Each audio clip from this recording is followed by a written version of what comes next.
Mateus 17, nós vamos ler a partir do verso 14. Nós vamos ler só para que você entenda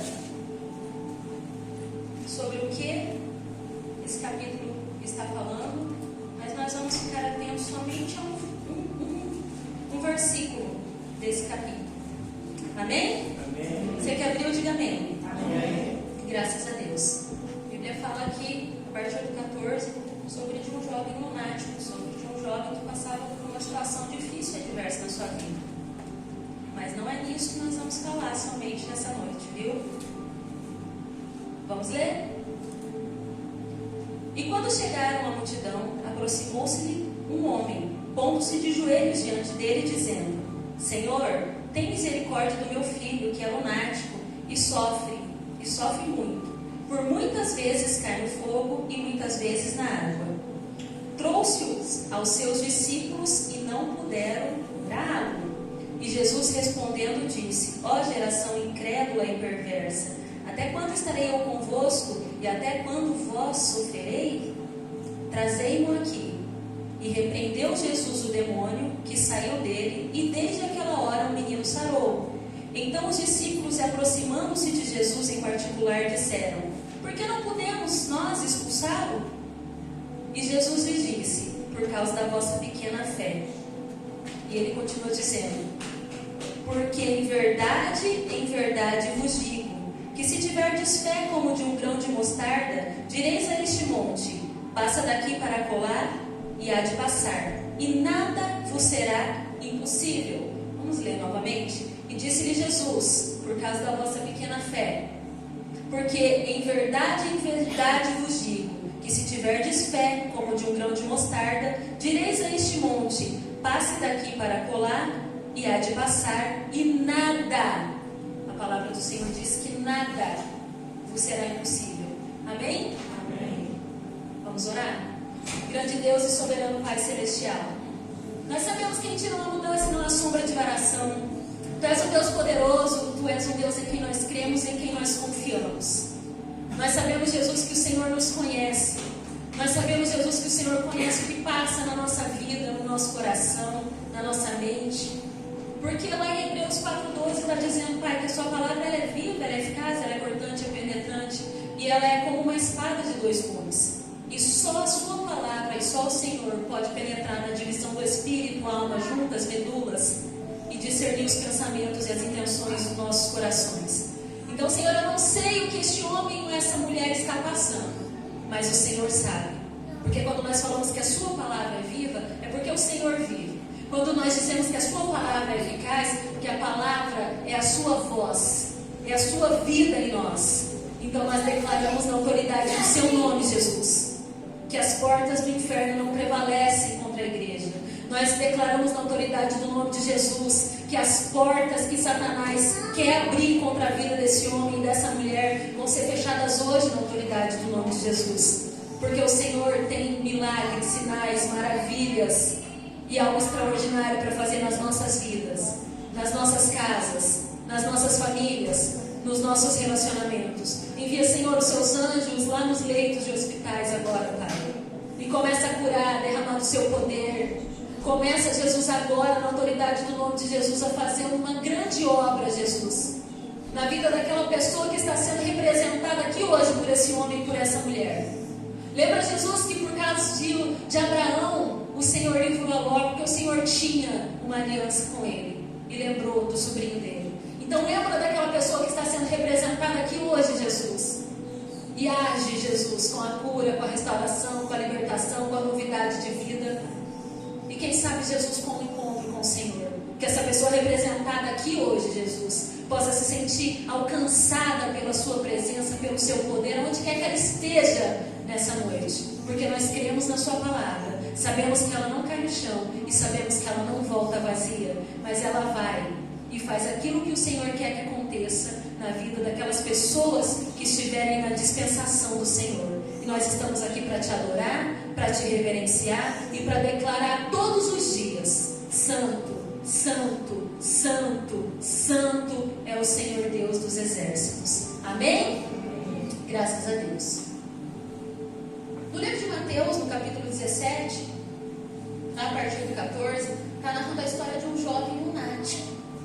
Está narrando a história desse menino que se comportava de modo irracional, maluco, se você procurar no dicionário, lunático, que se comporta de modo irracional, sofria da ação de possessão de demônios, porque aqui está dizendo que Jesus repreendeu esses demônios, expulsou esses demônios e ele ficou são, e ele ficou liberto, e ele ficou curado. E se você parar para pensar nessa passagem, e você raciocinar comigo, parar para pensar, como será que vivia a família desse jovem? Como que ela se sentia? Como se sentia esse jovem? Porque não era todo o tempo assim. Eu creio que tinha tempos ali que os demônios se retiram mesmo. E a pessoa acho que pensa, o que está acontecendo comigo? O que eu estou fazendo? E a família que conhece, você que às vezes está passando por uma situação adversa, está acontecendo alguma coisa lá na tua família. E aquela pessoa saiu do prumo, saiu do eixo. E anda fazendo coisas que desagradam a Deus, anda fazendo coisas que aos seus olhos e aos olhos do Senhor é loucura.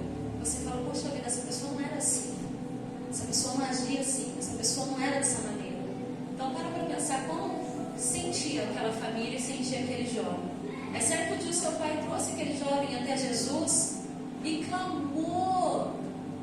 Quando nós falamos que clamar é mais que implorar, para que o Senhor tivesse misericórdia do seu filho. E ele disse, Jesus, meu filho sofre muito. Ora cai no fogo, né? O que eu vou fazer, Jesus? Por vezes cai na água, por vezes cai no fogo. Eu não entendo o que está acontecendo, mas Jesus tem misericórdia dele. Olha, Jesus, eu já trouxe ele para os seus discípulos. E eles não puderam curar meu filho. Eles não puderam me ajudar. E aí Jesus repreende os discípulos e diz, meu Deus, até quando eu vou estar aqui com vocês, hein? Geração incrédula. Mas, depois que Jesus cura aquele garoto, e depois que Jesus liberta ele, e ele sai da lição, e sai dali com uma novidade de vida, e sai dali curado, restaurado, liberto, que quando a gente tem um encontro com Jesus é assim. Ele liberta, ele cura, ele transforma, ele revigora as forças, ele nos dá vida. E ele tira todas as amarras de Satanás que são impostas sobre a vida de um homem, sobre a vida de uma mulher, sobre a vida de uma pessoa. E ele repreende aquele demônio, aquela casta de demônio que mais à frente você vai ver que está dizendo que essa casta de demônio não sai senão pelo jejum ou pela oração, mas não é por isso, né? Não é sobre isso que eu quero falar nessa noite. E aí naquele dia os discípulos chamaram Jesus em particular, porque eu penso que eles se sentiram envergonhados, porque era uma grande multidão e eles não conseguiram. O pai daquele menino verbalizou em meio àquela multidão que ele já havia trazido seu filho para que seus discípulos orassem por ele, e eles não puderam expulsar, eles não puderam curá-lo, eles não puderam libertá-lo. E quando Jesus chama atenção, eu creio que Jesus não chamou atenção. Ei, você, geração incrédula. Isso que Jesus verbalizou mesmo aquilo, para que as pessoas pudessem escutar, para que aquilo pudesse ecoar. E envergonhados os seus discípulos vão até Jesus e falam assim, mas Jesus, por que nós não conseguimos? Por que nós oramos? O que aconteceu conosco que nós não conseguimos expulsar? Aí Jesus diz assim, disse Jesus, por causa da vossa pequena fé. Aí Jesus complementa, que se tiver fé, porque em verdade vos digo. Em verdade vos digo. Sabe por que Jesus fala em verdade? Em verdade por Jesus, em verdade pelo Pai, Deus, e em verdade pelo Espírito Santo. Então ele está testificando ali pela Trindade, ó, em verdade vos digo. Eu te digo, se você tiver fé do tamanho de um grão de mostarda, você vai dizer para o monte, transporte-se daqui para colar, e ele vai se transportar. Olha, ele vai passar de um lado para o outro, e nada vos será impossível. Nada vos será impossível. Para entender o simbolismo da fé que Jesus propõe no Evangelho aqui de Mateus, nós precisamos entender o significado, porque eu quero ficar aqui nesse versículo, tá? Da fé do o simbolismo do grão de mostarda. A semente de mostarda, quando você pega assim na palma das suas mãos, ela quase desaparece. De tão pequena que é, de tão frágil, muito pequena. E quando você pega, você olha para aquela semente, você acha que ela é insignificante. Comparada a outras sementes, ela é insignificante. É pequena demais. Porém, um grão de mostarda traz dentro de si um potencial, um desenvolvimento, um potencial de crescimento e de desenvolvimento extraordinário. Mas se você pegar e comparar o grão de mostarda com outra semente, colocar algumas sementes na sua mão, colocar o grão de mostarda lá, ele vai desaparecer no meio de várias sementes. E talvez você que está me ouvindo, você que está nos assistindo essa noite, você tenha se sentido pequeno, potente, diante de situações que possam estar ocorrendo ou acontecendo na sua vida. Talvez você esteja olhando para você mesmo, olhando para a situação que você esteja vivendo. Talvez você tenha falado: meu, eu sou tão pequeno. E talvez você se sinta pequeno porque outras pessoas estão te enxergando como uma pessoa insignificante, pequena. Talvez as pessoas tenham olhado você no meio de um monte de sementes, dizendo: você é insignificante, você é pequeno, você não vai dar certo. O que vai acontecer com você? Talvez você esteja se sentindo frágil. Não sei se nesses dias, não sei se nessa noite, não sei se nessa semana, não sei se durante a sua vida toda. Talvez você esteja se sentindo insignificante. Talvez você tenha olhado para aquilo que você tem feito para Jesus e para as pessoas. Talvez você tenha achado que aquilo é insignificante, que aquilo tem alcançado pessoas. Talvez lá no seu trabalho você olhe pessoas e fale assim: poxa vida, essa pessoa é mais bonito que eu, é mais inteligente que eu, tem um grau de escolaridade, tem um diploma maior que o meu. E às vezes as pessoas nem falaram que você é insignificante, mas você se sente assim. Talvez você tenha se sentido assim.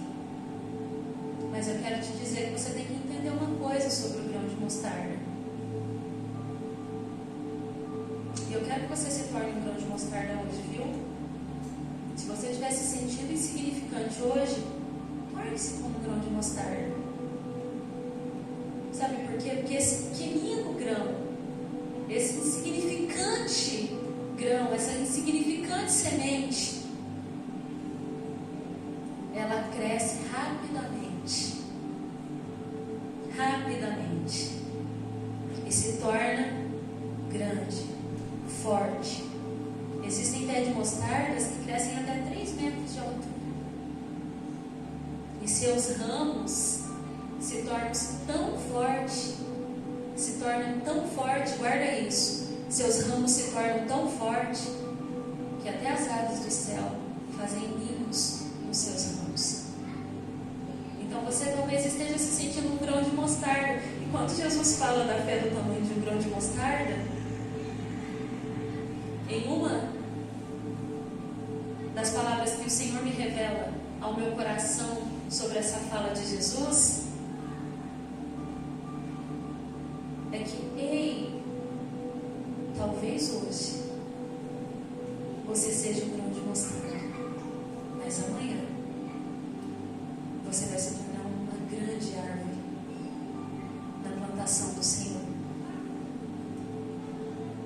Talvez hoje você se sinta insignificante. Talvez hoje a sua fé, mas olha, veja bem, se a sua fé for do tamanho de um grão de mostarda, você vai dizer para um monte: vai para lá. Imagina o que você pode fazer com a fé que tem dentro de você. É o suficiente para você vencer. Fé é certeza, fé é convicção. Eu não estou dizendo sobre expulsar demônios, eu não estou dizendo sobre, não estou dizendo sobre o jovem lunático, não. Porque aqui é uma história que o livro de Mateus está narrando, o Evangelho de Mateus está narrando. Mas eu estou dizendo a tua vida, eu quero que você pegue isso daqui, ó. O versículo 20. Por causa da vossa pequena fé. Porque, ó, a sua fé é do tamanhozinho de um grão de mostarda, é pequena. Mas deixa o tempo passar. Comece a exercitar essa fé. E planta essa fé. Planta no Senhor. Planta a sua vida. Hoje você é um grão de mostarda. Mas quando vem Jesus, o jardineiro, e pega você como um grão de mostarda e planta no terreno fértil que Ele escolheu para que você fosse plantado, você vai crescer. E você vai se tornar tão forte. E você vai se tornar tão especial que aquilo que era insignificante vai fazer com que até as aves do céu queiram ficar perto de você e queiram se alinhar nos seus ramos e nos seus galhos. E às vezes é assim que nós nos sentimos. Talvez aqueles discípulos se sentiram assim, mas eles pensaram: Senhor, eu gosto de pensar, eu gosto de me colocar no lugar das outras pessoas. Então, quando eu leio a palavra, eu me coloco no lugar, eu digo: o que será que eu pensaria se eu fosse esses discípulos? Talvez algum deles, não sei se todos, mas algum deve ter pensado assim: meu Deus, eu sou tão insignificante perto de Jesus, nós somos tão insignificantes mesmo. Perto de Jesus nós somos insignificantes, mas nem Jesus, que detém todo o poder no céu, na terra e embaixo da terra, acha que você é insignificante. Por que você vai aceitar o diagnóstico? Por que você vai aceitar a voz do diabo, do seu adversário, ou daquela pessoa que está lá onde você trabalha? Porque na verdade não é aquela pessoa, são espíritos que usam a vida daquela pessoa. Por que você vai aceitar as vozes de pessoas ou as vozes de demônios dizendo que você é insignificante, se Jesus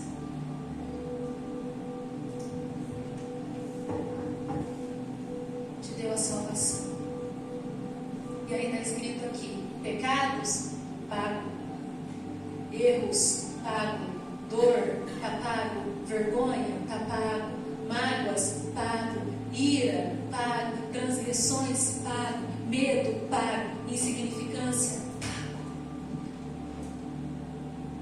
Por que nós não conseguimos aceitar o que Jesus pensa e o que Jesus tem projetado para a nossa vida? Mas nós conseguimos nos ligar tanto ao que as pessoas pensam ou falam ao nosso respeito. Então, que fé é essa em meio à adversidade, pastor? É aquela fé que é convicção, que é certeza, de saber que o meu Redentor vive. E de saber que se eu cair eu não vou ficar prostrado, porque as mãos dele me colocam de pé. Fé é certeza, fé é convicção. Fé, a minha fé não depende do que o meu esposo pensa ao meu respeito. A fé do Patrick não depende do que as pessoas que estudam com ele, ou as pessoas que dão aula para ele. Às vezes ele é dotado de uma inteligência maior do que alguém que está ensinando para ele. Então a fé dele não depende do que as pessoas pensam, falam ao respeito das pessoas, ou ao respeito dele, ou ao seu respeito. Porque ele sabe que ele depende do Senhor. Quando nós entendemos quem nós somos e como nós temos um Deus que é poderoso, nós aceitamos ser um grão de mostarda. Porque de pequenino, de insignificante, aquele grão vai crescer, vai germinar, vai se tornar uma árvore forte. Vai se tornar forte. Você sabia que após o plantio, o crescimento do grão de mostarda ocorre após 40 a 70 dias? Um grão tão pequeno, tão insignificante. Depois de 40, 70 dias, as pessoas já conseguem contemplar a sua beleza, a sua grandeza. E a colheita do grão de mostarda, a colheita da mostarda, ela pode ser feita de 3 a 5 meses após o plantio. Então, aquelas aves aves que estão lá se aninhando nos galhos do grão de mostarda vão poder aproveitar essa força, essa beleza e essa formosura por pouco tempo. E talvez você se sinta assim.